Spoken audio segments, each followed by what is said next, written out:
उमर साहब इलेक्शन नहीं लड़ेंगे क्योंकि उमर साहब ने कहा कि मेरा सियासी कद छोटा हो जाएगा कि अगर मैं एलजी के पास फाइल लेके जाऊंगा कि आपका मुंह ठीक है दस्तखत कीजिए। मगर फारूक साहब ने कहा मैं लड़ूंगा। उसके बाद फारूक साहब ने कहा जब स्टेट आएगा उसके बाद मैं छोड़ दूंगा कुर्सी और उमर साहब लड़ेंगे। आज की डेट में उमर साहब लड़ रहे हैं। उमर साहब ने कहा ये मेरे लिए हराम है। फारूक साहब कहते हैं आपके लिए हराम हो सकता है, मेरे लिए हलाल है। दूसरी तरफ पीडीपी आप देखें, उनकी सदर कहती हैं कि मैं नहीं लड़ूंगी इलेक्शन, ये मेरे लिए ठीक नहीं है, मगर उनके घर से भी उठ रहे हैं। नेशनल कॉन्फ्रेंस को पहले जवाब देना चाहिए कि पिछले 40 साल और 50 साल में जो उनका ये सियासी मंशूर था उसमें से कौन कौन सी चीज़ें आज तक उन लोगों ने हासिल की है। नेशनल कॉन्फ्रेंस के नायब सदर कहते हैं कि हम पावर प्रोजेक्ट वापस लाएंगे।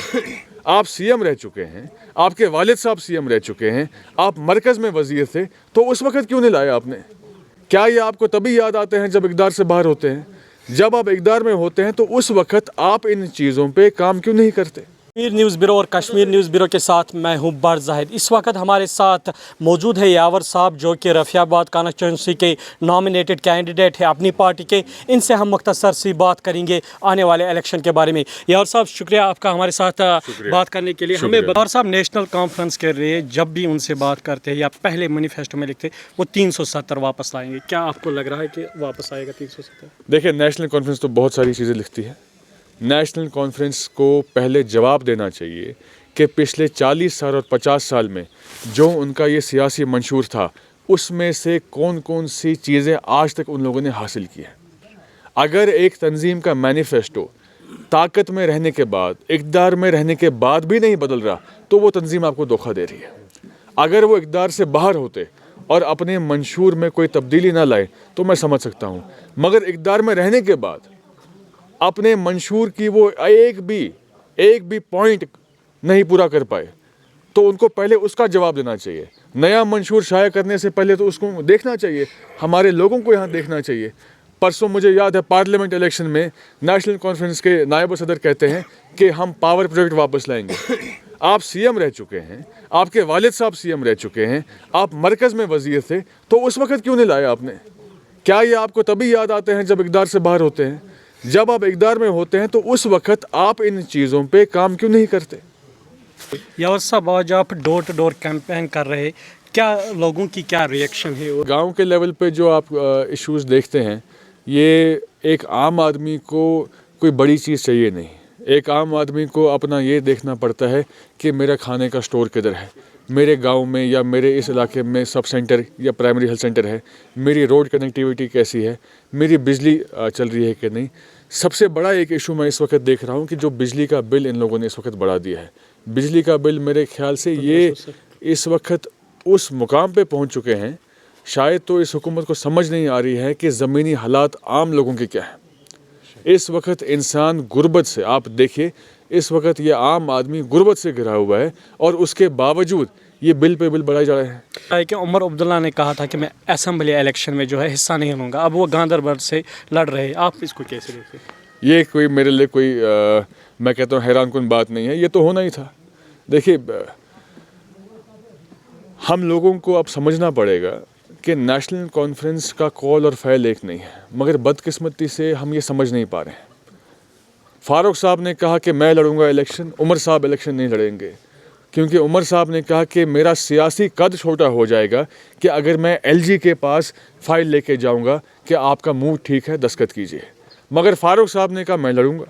उसके बाद फारूक साहब ने कहा जब स्टेट आएगा उसके बाद मैं छोड़ दूंगा कुर्सी और उमर साहब लड़ेंगे। आज की डेट में उमर साहब लड़ रहे हैं। उमर साहब ने कहा ये मेरे लिए हराम है।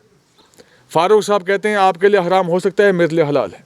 दूसरी तरफ पीडीपी आप देखें, उनकी सदर कहती हैं कि मैं नहीं लड़ूंगी इलेक्शन, ये मेरे लिए ठीक नहीं है, मगर उनके घर से भी उठ रहे हैं। तो सबसे पहले हम लोगों को ये समझना पड़ेगा ये लोग हमें ही धोखा दे रहे हैं। अगर कोई चीज़ मेरे लिए हराम है तो मेरे बच्चे के लिए भी हराम है। मगर इनका मैं देखिए, इनका ये सवाल आप इनको करें ان کا کچھ بھی نہیں پتہ ہے کل کوئی نئی چیز لے کے آ جائیں گے. یہ اپنے مرضی کے مالک ہے, یہ عوام کی مرضی کے مالک نہیں ہے, یہ عوام کے حساب سے نہیں چلتے ہیں. یہ کوئی نیا چیز کل بھی بول سکتے ہیں, تو یہ کوئی بڑی بتائیے کہ اپنی پارٹی نے جو ہے اپنی جگہ ایک مینیفیسٹو رکھا ہے, تو یاور صاحب نے اپنی کانسٹیچوئنسی کے لیے کیا مینیفیسٹو رکھا ہے؟ دیکھیے, میری کانسٹیچوئنسی کے لیے تو ایسے کوئی اسپیسیفک مینیفیسٹو ہے نہیں, مگر اتنا میں جانتا ہوں کہ ہر ایک گاؤں میں, ہر ایک علاقے میں جو ادھر ہمیں خامیاں آ رہی ہیں.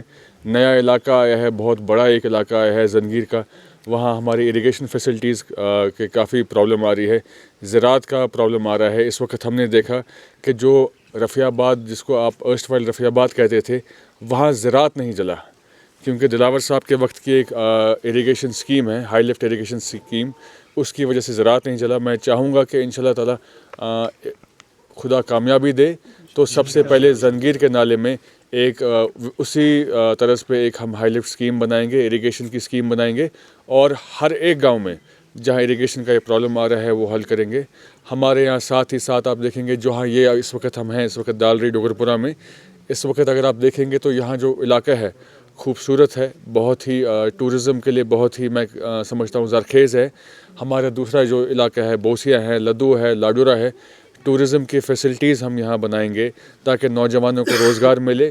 جو ہمارے یہاں روزگار کی اس وقت ایک قلت ہے. اب آپ کہتے ہیں نہیں ہر کوئی پڑھا لکھا ہونا چاہیے, مگر میں سرکار سے پوچھنا چاہوں گا کہ اس مہنگائی کے ٹائم میں آپ یہ بھی سمجھیے کہ شاید ایک غریب آدمی اپنے بچے کو 10ویں یا 12ویں کے بغیر نہیں پڑھا پا رہا ہے, تو اس کے لیے یہ ٹورزم ہی انشاءاللہ آنے والے ٹائم میں روزگار کا ایک بہت بڑا ذریعہ بنے گا. باقی کافی چیزیں ایسی بھی ہیں جو ہمیں سیٹ اپ کرنی ہے. آپ دیکھیے کنڈی علاقے میں کافی جگہوں پہ بینک کے ایشو ہیں, فائر اسٹیشنز کے ایشو ہیں. آپ کا جو نیا علاقہ آیا ہے زنگیر کے ساتھ جو ہمیں پڑتا ہے, جیسے میں نے کہا زراعت کا مسئلہ ہے, وہاں بھی ٹورزم کے لے کے کافی ہم کام کر سکتے ہیں. تو کل ملا کے ابھی اگر پورا مینیفیسٹو بتاؤں گا رفیع آباد کے بارے میں تو بہت کچھ کرنا ہے. ہاسپٹلز میں آپ دیکھیں گے کہ کافی ایریا ایسے ہیں جہاں چھوٹے چھوٹے سب سینٹر نہیں ہیں, تو پرائمری ہیلتھ سینٹر تو بہت دور کی بات ہے, وہ فراہم کرنے ہیں. کافی حد تک میری آج بھی کہیں ڈیلیگیشن سے بات ہوئی, چھوٹی چھوٹی فوڈ سٹورز کی بات کر رہے تھے. یاور صاحب, اگر اپنی پارٹی حکومت بناتی ہے تو لوگوں کے لیے آپ نے کیا رکھے؟ دیکھیے, سب سے پہلے ہمیں یہ سمجھنا پڑے گا جو ہماری تنظیم کا منشور ہے وہ ایک بہت ہی ہولسٹک اپروچ ہے جموں اور کشمیر کے لیے. ہم نے سب سے پہلے یہ دیکھنا ہے کہ جموں کشمیر کو as a state, as a UT ہم کیا دے رہے ہیں. ہم سب جانتے ہیں 5 اگست کے دن ہمارے ساتھ جو ہوا, ہماری تنظیم اس کو ایک سیاسی دھوکہ, ایک بلیک ڈے مانتی ہے. جس وقت ہمارا آرٹیکل 370 توڑا گیا, ہماری سب سے پہلے یہ کوشش رہے گی کہ کم سے کم جو حق ہمارے اس دن لیے گئے, چاہے وہ لینڈ کے تھے, کافی حد تک ہم اس میں کامیاب ہوئے ہیں کہ لینڈ کے رائٹس ریسٹور کر پائیں, جاب کے رائٹس ریسٹور کر پائیں. ہم جموں کشمیر کی اس خاص جو ہماری ایک جگہ تھی, اقتصادی طور پہ, سیاسی طور پہ جو ہماری جگہ ایک تھی, اس کو ریسٹور کرنے کا سب سے پہلا ہمارا مقصد ہوگا ہولسٹکلی جموں اور کشمیر دونوں خطوں کے لیے. اس کے بعد جس وقت ہم کشمیر کی خاص کر بات کریں گے, ہمارے پاس آج بھی ایک بہت بڑا مسئلہ ہے بجلی کا. ہماری بجلی یہاں سے باہر جا رہی ہے اور وہی ہمیں واپس خریدنی پڑتی ہے. تو آپ دیکھتے رہیے کشمیر نیوز بیورو, ہم لگاتار آپ کو اپڈیٹس دیتے رہیں گے.